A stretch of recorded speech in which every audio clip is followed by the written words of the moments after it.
Hey there, Llewellyn here. Like anytime I start this, I want to let you know that I am not a professional. I am not a counselor. I'm not a therapist. I am not a doctor. I cannot diagnose nor can I prescribe medication. I am not perfect, but I am a child of God. I decided to use my other laptop to see how things were going with it because on Friday night when I went live Friday night, it didn't give me a chat. But I have a chat now for whatever reason on this computer, so I don't understand what the difference is. Anyway, so I thought I'd come on here and I would talk to you, see how you're doing, see what kind of topics that you may need to hear about or listen to or whatever. And so I thought I'd also go over a few things because it's been a while since I've talked about myself and told you how I can relate to some of the things that you may be going through. So I was abused growing up. My stepfather abused me. My real mother abused me. So I was abused all my life up until through my first marriage. So let's see, there was bullying from children. I was sexually abused. I was verbally abused, mentally abused, emotionally abused, financially abused, spiritually abused. I was abused every which way on Sunday, possibly even on Sundays too. Um, my story doesn't stop there. It actually begins there. What people don't understand is that I do believe in God. And they ask me, if you believe in God, how come God did not save you? And I want to explain that. God gave everyone a choice.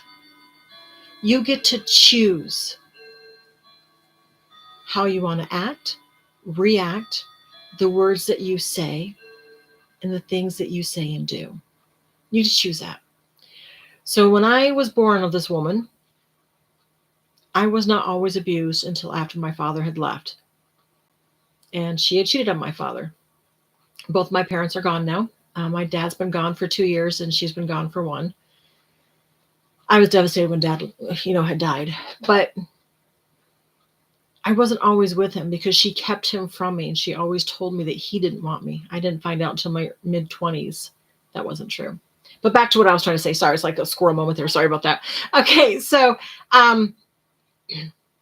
even though I was bullied and harassed and abused, I did not do it to others. So I chose not to hurt others. And if I did hurt others, I felt horrible. So I would apologize and I would try to learn from my mistakes because I didn't want to hurt people. So my stepfather always, I guess you say, brainwashed me. It's one of those Stockholm syndromes. I really loved my stepfather, even though it was not a healthy love. And he always told me that the only way to be loved was to have sex. That was the only way. And so when he stopped loving me at the tender age of 11, when I started my wonderful women's time that we all get every month, I went looking for love. You know that song, Looking for Love in All the Wrong Places? That's what this 11-year-old did. I would sleep with boys my age, with men that were in their 30s and 40s. And just for that brief moment of time, them holding me, I felt treasured and I felt loved. Now, because I did this, right, I became the town slut, whore, whatever they called me. And the names really hurt. But no one asked me why I did what I did. Not one person, not teachers, no adults asked me why I did what I did.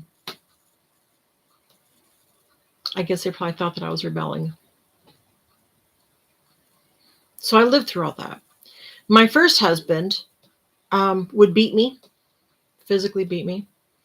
He would call me names. He would tell me how fat and ugly I am one minute and then give me a box of chocolates the next. I thought he was a good father. My kids never said anything to me about him not being a good father.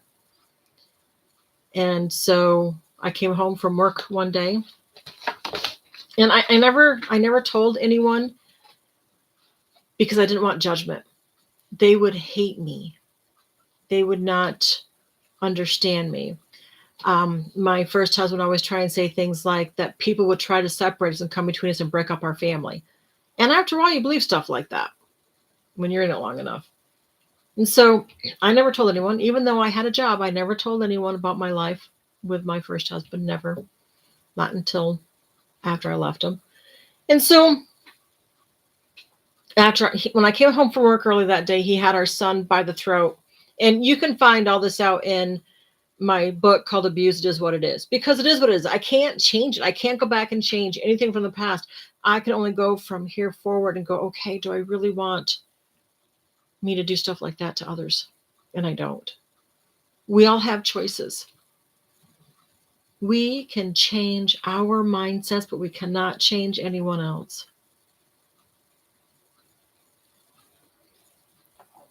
I ended up with anxiety, depression, and I was also diagnosed with CPTSD, which is a complex post-traumatic stress disorder. Never knew any of that stuff. It explains a lot of things that I do. A lot of things. And I'm in counseling. I'm trying to work on those things. But so that's kind of my background. I became a life coach because I really want to help others. My dream is to make a difference for people. And that's why I started my YouTube channel of sales, surviving abuse in life. Mental health challenges. I don't want to call them issues because we all have issues, right? We don't want to make it worse on us. It's a challenge. We need to just power through it, right? So for me, the challenges that I have mentally, I have to power through. No matter what has happened to you, you are not alone. So if there's something that you need to hear, to learn about, and you don't want to do the research, I've got 3 other books, right, and one of them is the one I'm doing on here right now. It's called The Right Step. And it talks about journaling and how important it is to get all that crap out of your head, right? The next one I wrote is called Self-Care. And it talks about how do you take care of yourself. The last one was the most current one from earlier this year. And this one is Not Alone, Not Forgotten. And this talks about anxiety and depression and all the mental health challenges that I could think of. And I'm sure there's a lot more that I missed. But these are the ones that a few of my friends and I discussed. And in here, there are people like you and me. And they put their own personal thing. I want to read a couple in here. Let's see if I can find a couple of people that said, yes, I would love to be part of that because I want them to know that they're not alone. Okay, so here's one. She says, I'm a female. I live in Pennsylvania, USA. My mental health challenges are CPTSD, anxiety, and depression. This is not me, just saying. I just picked one, right? The reason I keep going is because life is worth it. There are days I don't want to get out of bed when every negative thought I've ever thought of will run through my mind. I remind myself I'm still here, and I try to remember that even on my worst days, even on her worst days, she tries to remember that. There are little moments of joy, little bits of happiness. There might be a smile from a stranger or a child playing, flowers on a warm spring day, or whatever makes you smile.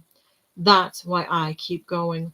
Because no matter how bad things get, there's always a light in the darkness, and I want my light to keep shining. And I don't live in Pennsylvania, just saying.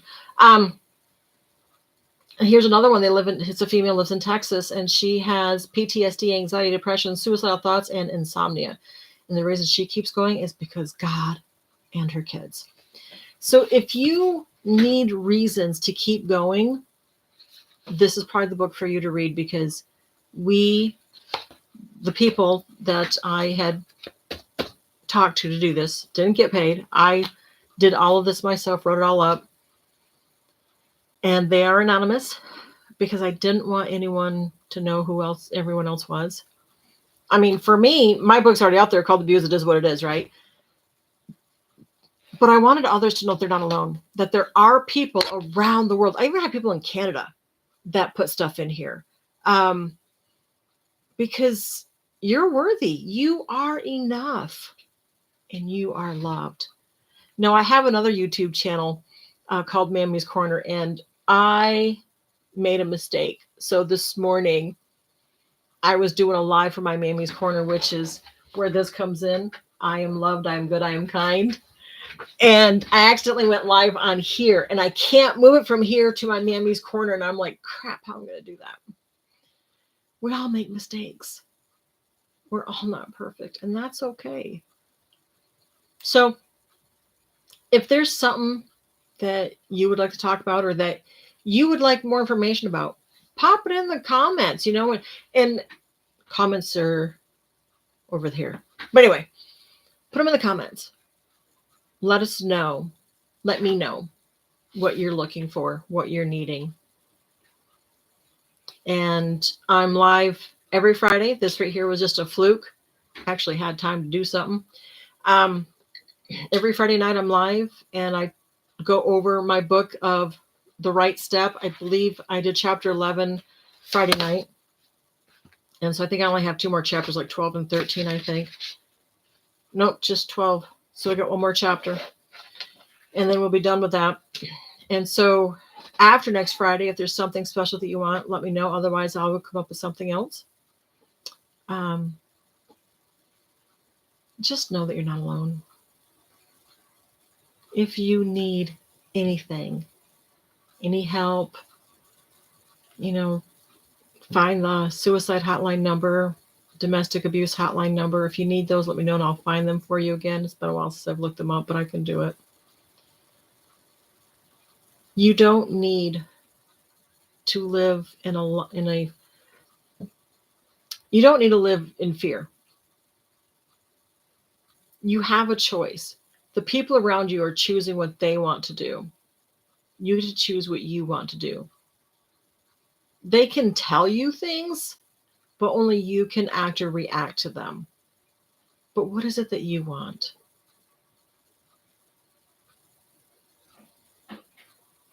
So that's all I came on here to say. I want to say thank you for watching. If you haven't already, make sure you subscribed. The more that you hit the like on here, the more that you subscribe and share this out, the more other people can hear it.